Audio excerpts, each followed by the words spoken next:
Bienvenido a NTD en español. Soy Mayra Jaime y vayamos directo a la información. En Virginia, un empleado de un Walmart mató a 6 de sus compañeros y se suicidó. 11 abogados presentaron un informe después de visitar los centros de votación en el condado de Maricopa. ¿Qué encontraron? El líder republicano de la Cámara de Representantes exige la renuncia del secretario de Seguridad Nacional, Alejandro Mayorkas. De no renunciar, advirtió que procederá con un proceso de destitución. Los viajes aéreos por Acción de Gracias vuelven a los niveles prepandémicos y esta semana podrían alcanzar el nivel más alto en los últimos 3 años.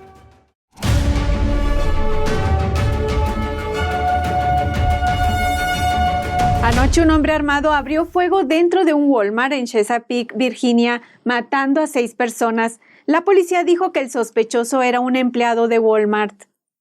6 víctimas murieron. 4 víctimas están en hospitales de la zona en condiciones desconocidas en este momento. Y el sospechoso murió por lo que creemos fue una herida de bala autoinfligida. El tiroteo tuvo lugar el martes por la noche. La policía recibió un llamado poco después de las 10 de la noche y declaró segura la escena 1 hora después. Un testigo dijo que el tirador abrió fuego contra sus compañeros de trabajo, que estaban reunidos en la sala de descanso. También dijo que el tirador era su supervisor y que no dijo una palabra mientras disparaba. La policía aún no identifica al sospechoso ni a las víctimas, pero las autoridades ya confirmaron que el tirador usó una pistola. La policía inspeccionó la casa del sospechoso tras obtener una orden de registro. Hasta ahora no se sabe nada sobre un posible motivo. Volviendo a la saga electoral en Arizona, se publicó un memorando que detalla las conclusiones de casi una docena de abogados que visitaron los centros de votación en el condado de Maricopa, Arizona, el día de las elecciones. En él se describen problemas generalizados con el equipo de tabulación, largas colas y votantes que se marchan frustrados. Estábamos allí. Varios trabajadores electorales y residentes de Arizona testificaron ante la Junta de Supervisores de Maricopa sobre los problemas mencionados en el memorando. Teníamos 1,218 papeletas. Solo tuvimos 1,018 votantes registrados. La discrepancia en el número de boletas físicas que vinieron de alguna parte. Las teníamos físicamente. No eran votantes que entraron y se registraron. Teníamos 200 papeletas más que votantes. El memorando lo redactó el abogado Mark Sonnenklar. Resume las conclusiones de 11 abogados que trabajan con el programa de integridad electoral del Comité Nacional Republicano en el condado de Maricopa. El memorando concluye que 72 de los 115 centros de votación visitados por los abogados experimentaron problemas materiales. Sonnenklar dice que los fallos de las impresoras y los tabuladores y las largas colas ocasionadas en la mayoría de los centros de votación provocaron una importante supresión de votantes. Esto afectó más a los votos republicanos que a los demócratas, ya que los votantes republicanos superan significativamente a los demócratas en el condado el día de las elecciones. Este residente de Arizona se dirigió al presidente de la Junta de Supervisores, Bill Gates, y al registrador Stephen Richard. Ambos perdieron toda la credibilidad y cualquier pizca de integridad para llevar a cabo elecciones libres, justas y transparentes aquí en el condado de Maricopa, cuando ambos abrieron en 2021 un comité de acción política para derrotar específicamente a los candidatos de MAGA. Ella les dijo que no es solo un conflicto de intereses, sino más bien una agenda específica y un sesgo previo a las elecciones. En whoscounting.us se publicó una encuesta hecha a voluntarios que participaron en las elecciones de mitad de periodo de Arizona. Preguntaba cuánta confianza tenía la gente de que los resultados de las elecciones en el estado fueran completamente precisos y honestos. Alrededor del 84% respondió que no tenía ninguna confianza, mientras que solo el 1% respondió que tenía mucha confianza. La nota afirma que, debido a los largos tiempos de espera, los votantes podrían haberse frustrado y quedado sin votar. El presidente de la Junta de Supervisores de Maricopa, Bill Gates, dice que, a pesar de los problemas que se produjeron, se contaron todos los votos. Dice que el condado terminó de contar todas las papeletas legales durante la elección y que el 28 de noviembre celebrará una reunión pública para hacer un recuento de las elecciones. Aseguró que no habría retrasos ni juegos y que la Junta actuará de acuerdo con la ley estatal. La candidata republicana Carol Lake no reconoció la victoria de su contrincante Katie Hobbs y está explorando sus opciones legales. La gira de autobuses del candidato al Senado Herschel Walker hizo ayer una parada en Powder Springs, Georgia. Walker se enfrenta al senador Raphael Warnock en la segunda vuelta de las elecciones al Senado. A Walker le acompañó el senador Lindsey Graham y al senador Ted Cruz. Tenemos la historia. Dios bendiga al gran estado de Georgia. El senador Cruz habló de la gratitud y de cómo es importante estar agradecido por vivir en el mejor país del mundo. Déjenme decirles que en este momento de acción de gracias me hace pensar en Washington, D.C., porque hay un montón de pavos allí.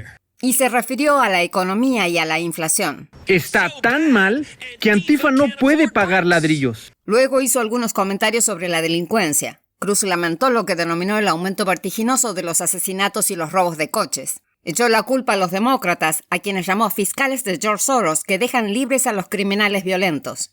Lindsey Graham dijo que no hay momento más importante que el actual para Estados Unidos y los georgianos. Schumer dijo que un Senado 50-50 lo frenará.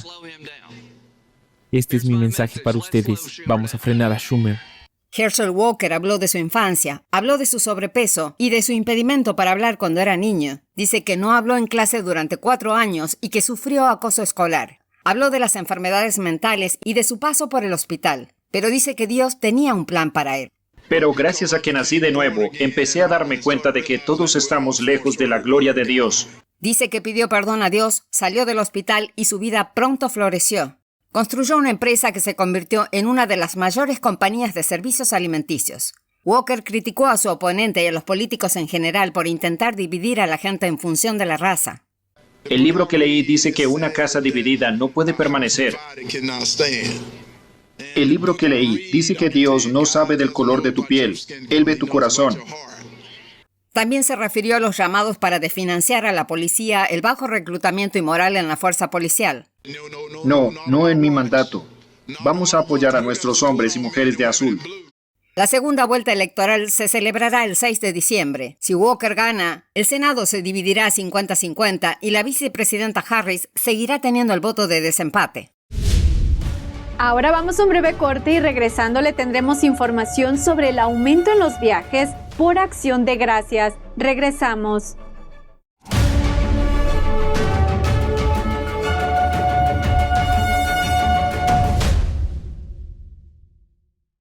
Creo que informarse de verdad es más que solo conocer los hechos, es investigar, es buscar la verdad para ser libre. ¿Quieres saber más? ¿Quieres llegar a la fuente? Venga con nosotros al Descubierto, un programa donde no solo compartimos las noticias, sino que también vemos los hechos desde diferentes ángulos y de manera imparcial. Suscríbase gratuitamente a nuestro canal Al Descubierto y usted podrá tomar una decisión informada. Lo esperamos de lunes a viernes en YouTube y en Epoch TV, 19:30 hora del este.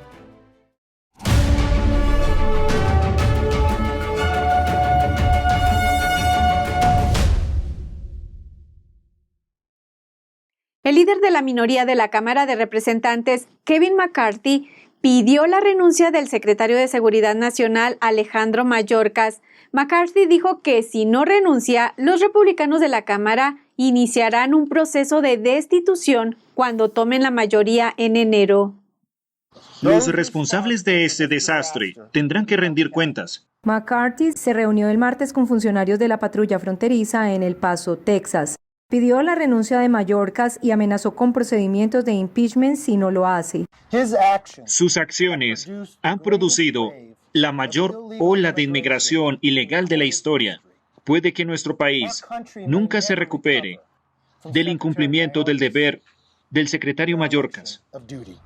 El actual líder de la minoría de la Cámara de Representantes está posicionado para convertirse en presidente de la Cámara cuando el nuevo Congreso se reúna en enero.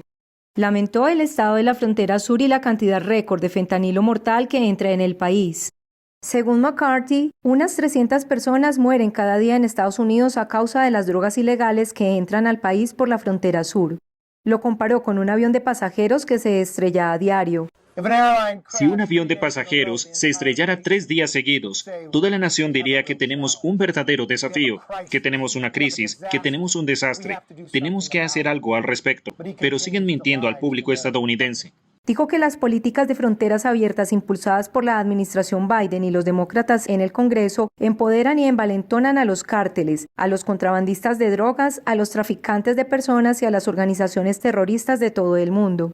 Y que desde marzo del año pasado más de 100 sospechosos de terrorismo fueron detenidos tratando de cruzar la frontera. ¿Cuánta gente no fue capturada? Cada mes se liberan rápidamente decenas de miles de inmigrantes ilegales después de cruzar la frontera ilegalmente, utilizando una exención de libertad condicional humanitaria. En virtud de la libertad condicional, se les da una autorización de trabajo durante un año y a menudo un teléfono móvil de seguimiento. Ahora ese mismo proceso se lleva a cabo en la frontera sur.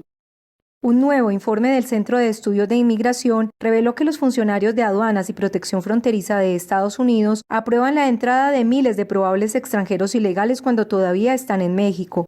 McCarthy dijo que espera la renuncia de Mayorkas para el 3 de enero, cuando se reúna el nuevo Congreso. El senador Ted Cruz está presentando un proyecto de ley que impediría a los no ciudadanos de Washington, D.C. votar en las elecciones locales. El mes pasado, el Consejo de D.C. aprobó un proyecto de ley para permitir que cualquier persona que haya vivido en el distrito durante 30 días pueda votar en las elecciones locales. Eso incluiría a los inmigrantes ilegales. Los miembros del Consejo argumentaron que todos los residentes, independientemente de su estatus de ciudadanía, deberían poder votar en las elecciones comunitarias. Ese proyecto de ley fue enviado a la alcaldesa demócrata Muriel Bowser para su aprobación, pero el senador Cruz está tomando medidas para detener el proyecto de ley de D.C., quitando los fondos federales. Cruz dijo que el voto es un derecho y privilegio distintivo que los ciudadanos americanos disfrutan en Estados Unidos. Continuó diciendo que permitir que los no ciudadanos y los inmigrantes ilegales voten en nuestras elecciones abre nuestro país a la influencia extranjera. El proyecto de Cruz surgió tras la resolución del senador Tom Cotton, que consideró el estatuto de D.C. como una locura. El lunes el doctor Anthony Fauci dio su última sesión informativa en la Casa Blanca, pero su mensaje de despedida fue acompañado por una escena caótica. Iris Tao de NTD nos trae más información al respecto. El doctor Anthony Fauci, un hombre muy conocido durante la pandemia, dio su último informe a los periodistas de la Casa Blanca antes de retirarse el próximo mes.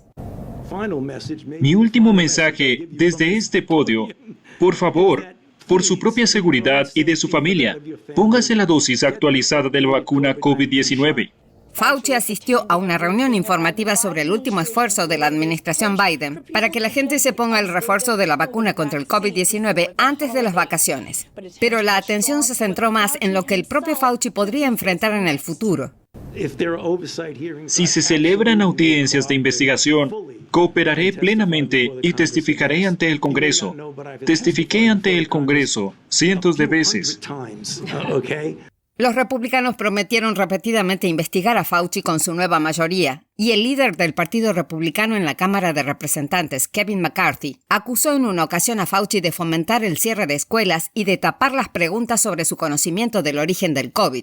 Eso se suma a un tuit del congresista republicano Andy Biggs, que dice que los republicanos harán comparecer a Fauci cuanto antes y que su renuncia no impedirá que rinda cuentas. Pero Fauci insiste en que no tiene nada que ocultar y dijo esto sobre cómo quiere ser recordado. Si quieren recordarme, juzguen, bien o mal, lo que he hecho. Lo he dado todo. Entre tanto, hubo un poco de caos en la sala de prensa de la Casa Blanca. Un reportero gritó una pregunta sobre lo que hizo Fauci para investigar el origen del COVID, y esto es lo que pasó. Dr. Fauci, only 13% of... Hold on one second. We have a process here. I'm not calling out on people who yell.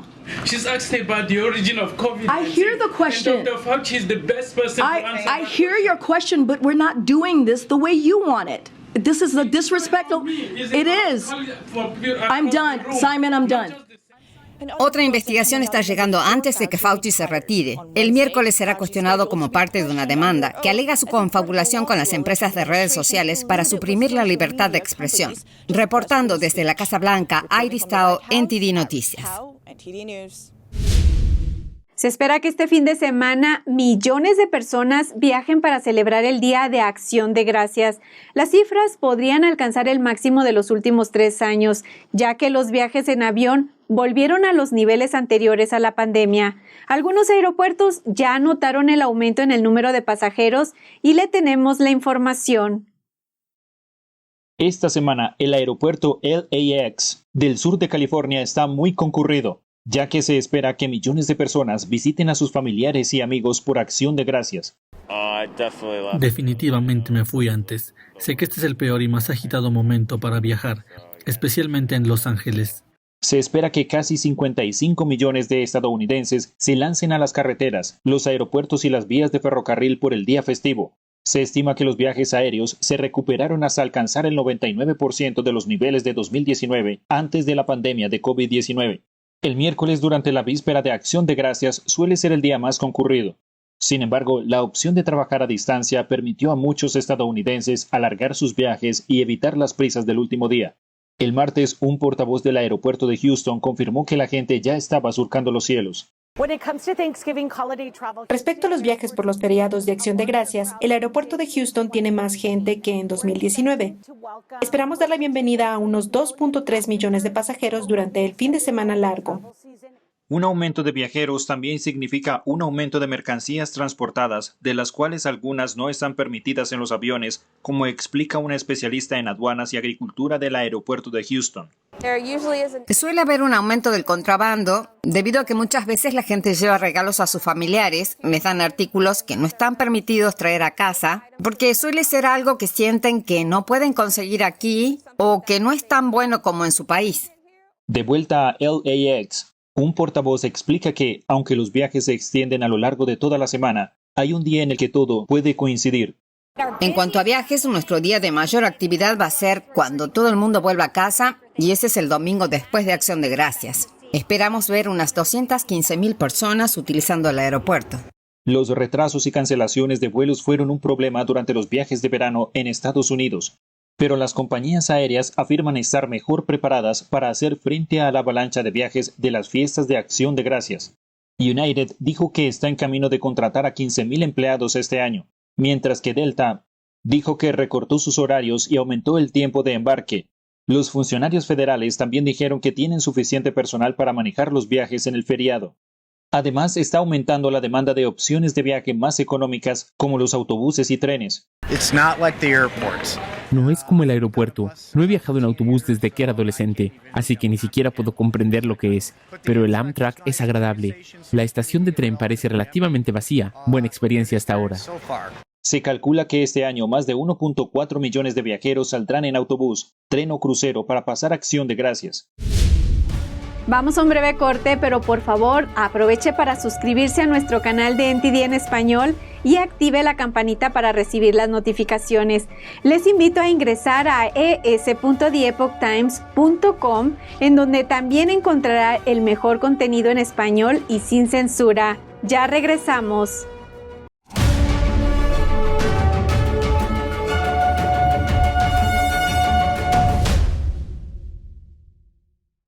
Saludos desde En Primera Plana de NTD, el lugar donde buscamos respuesta a tus preguntas, donde tocamos los temas que importan, que impactan nuestras vidas, y no solo vamos a tocar la superficie. Nuestra misión es que tú entiendas profundamente lo que está ocurriendo en nuestras comunidades. Estamos aquí para que no te pierdas lo importante. Míranos en YouTube y en Epoch TV de The Epoch Times en español de lunes a sábado a las 10:30 de la noche, hora del este. Te esperamos. Hasta pronto. Los expertos dicen que lo que pasa en China termina pasando en el resto del mundo. Pero ¿qué pasa en China realmente? Pocos se animan a contarlo. Censura y ocultamiento, persecución de creencias, vigilancia extrema y crédito social. Mírelo antes en China en Foco y entérese de primera mano de noticias que le gustaría saber antes que nadie. Mírenos en YouTube y en Epoch TV del Epoch Times en español, de lunes a viernes a las 7 de la tarde, hora del este.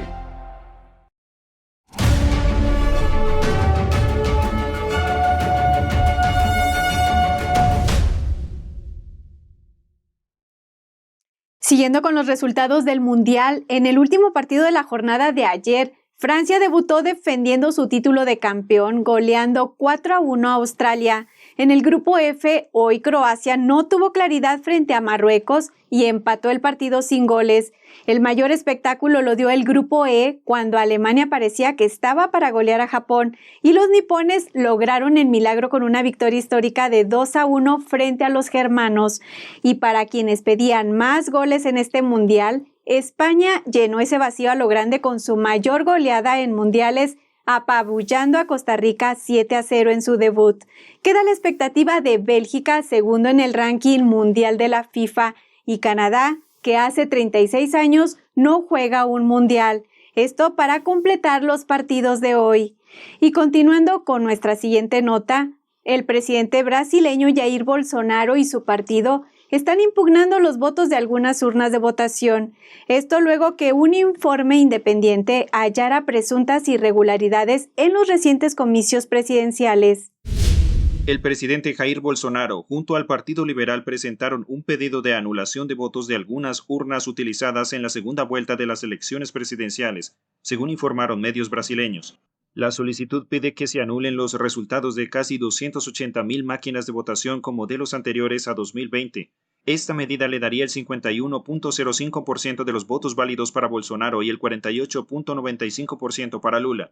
La semana pasada, el Partido Liberal presentó un informe preliminar de las elecciones presidenciales que identifica presuntas irregularidades en las máquinas de votación más antiguas del modelo de 2020. El informe fue elaborado por el equipo técnico del Instituto Voto Legal junto a la empresa brasileña de análisis de datos Gaio.io.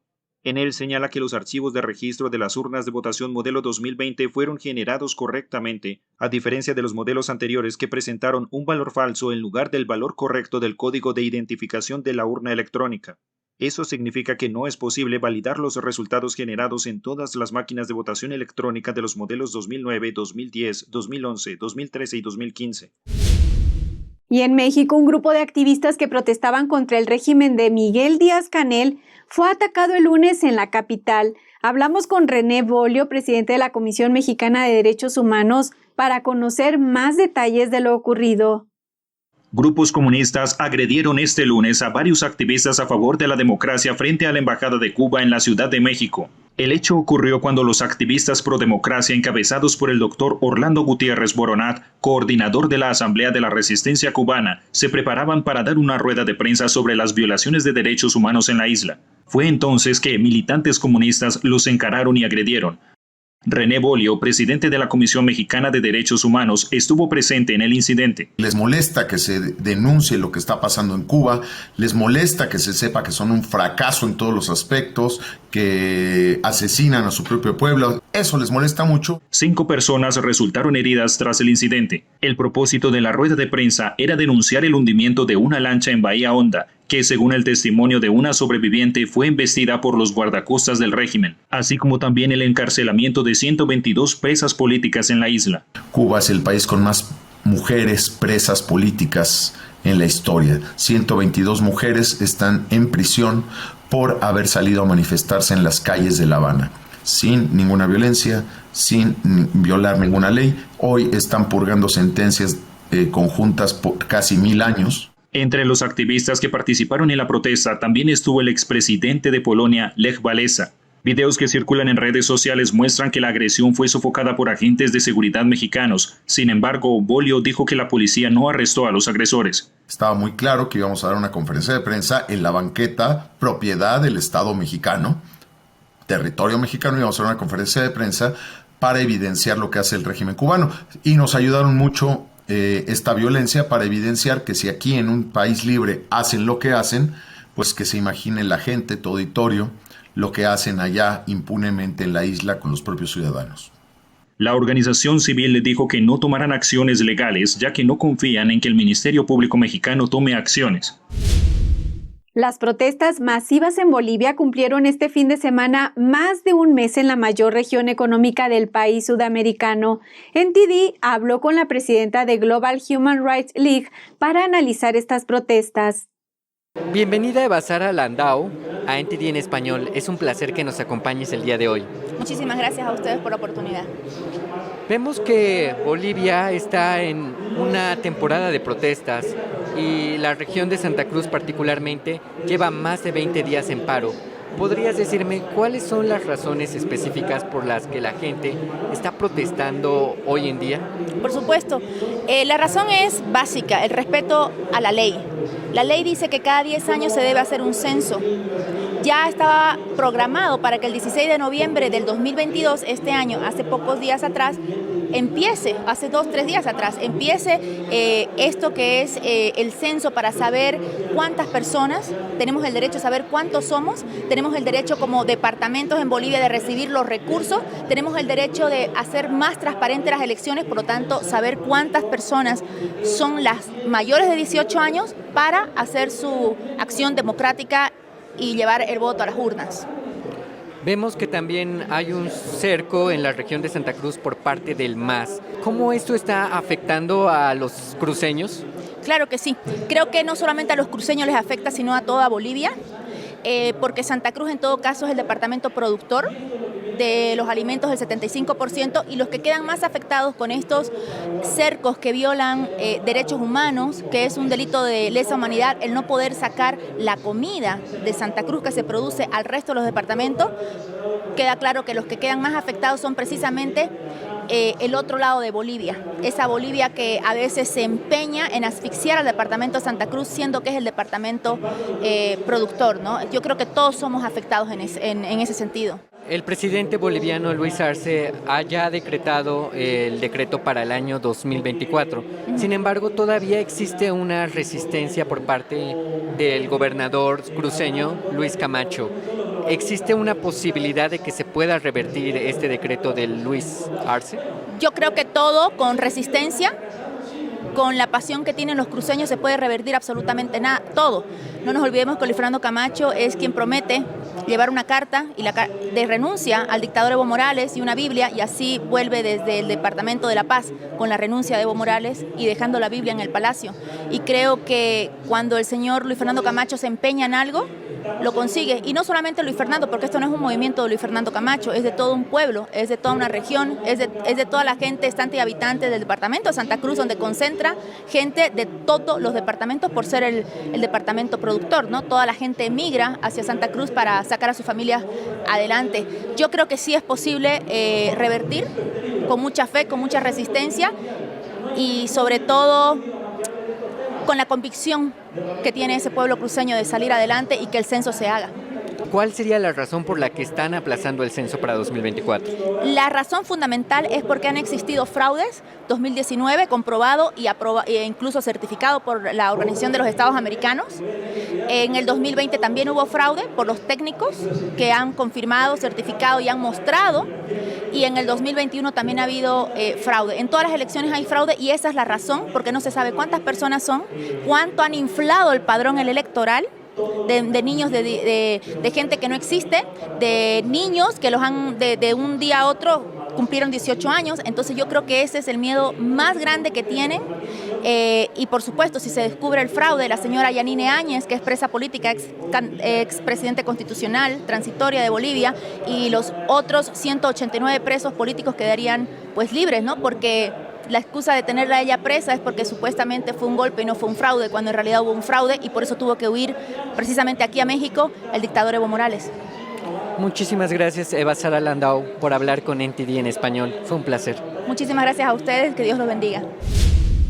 Esto es todo por hoy. Gracias por acompañarnos y los esperamos en nuestra próxima emisión a las 10 de la noche hora del este por la plataforma gratuita epochtv.com/ES. Que tengan una excelente tarde.